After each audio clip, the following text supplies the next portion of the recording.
এতিয়া ঐতিহাসিক গড়িয়া গাঁৱত আহি উপস্থিত হৈছেহি আৰু এই গড়িয়া আমি এতিয়া যিফালে আছোঁ আমাৰ ভিডিঅ'ত দেখুৱাব চাৰিওফালে কৰ্তব্য হাবি হৈ আছে। এই হাবিখনেই প্ৰকৃততে আজিৰ পৰা 350 বছৰৰ আগৰ এই ঐতিহাসিক গড়িয়া গাঁও আৰু এই গড়িয়া গাঁওখনৰ এটা মূল ভেটি যিটো বৰ ভেটি বুলি কয়। সেই ইয়াৰ আগলৈ আপোনালোকে দেখিব তাতে এজোপা শিমলু গছ আছে। এই শিমলু গছজোপাৰ তলতে মূল ভেটিটো আছে। তাতে মই 2013 চনত এবাৰ আহিছিলোঁ।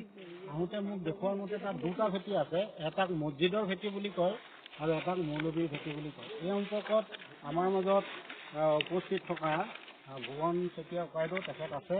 তেখেতে আমাক এই সম্পৰ্কত চমুকৈ ক'ব। নমস্কাৰ।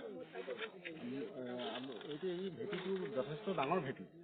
তাতে মোৰ দেউতাই কোৱা মতে তাত মছজিদৰ ভেটি এটা আছিলে আৰু মৌলবী ভেটি এটাও আছিলে। আমি আগতে মানে তালৈ গৈছিলোঁ। এতিয়া যথেষ্ট মানে হাবি হ'ল, অৰণ্য হ'ল, মানে কাঁইটপিট হৈ এতিয়া তালৈ যাব পৰা অৱস্থাত নাই। কিন্তু আমি কাষতে আছোঁ। যথেষ্ট আহল বহল এটুকুৰা মানে আচ্ছা, ইয়াৰ আশে পাশে আৰু তেনেকুৱা ভেটি আপুনি প্ৰত্যক্ষ কৰিছিলে? মই অন্ততঃ 10-12টামান আশে পাশে মানে ভেটি আছে, এই মই প্ৰত্যক্ষ কৰিছিলোঁ। হয়।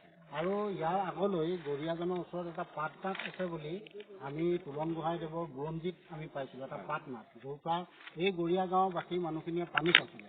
সেই পাটনাথটো কোনোবাই ইয়াত প্ৰত্যক্ষ কৰিছিলে নেকি? সেই সম্পৰ্কে মই অৱশ্যে নাজানো। হয়। আৰু আমি ইতিহাসবিদ তুলন গোহাঁই যিখন হাঁহচৰা দিখৌপৰীয়া বুৰঞ্জী, তাত আমি এটা কথা পাইছিলোঁ যে এই গড়িয়াজনৰ কাষতে এটা পাটনাথ আছিলে। সেই পাটনাথটোৰ পৰা পানী এই গড়িয়া গাঁৱৰ বাকী মানুহখিনিয়ে ব্যৱহাৰ কৰিছিলে।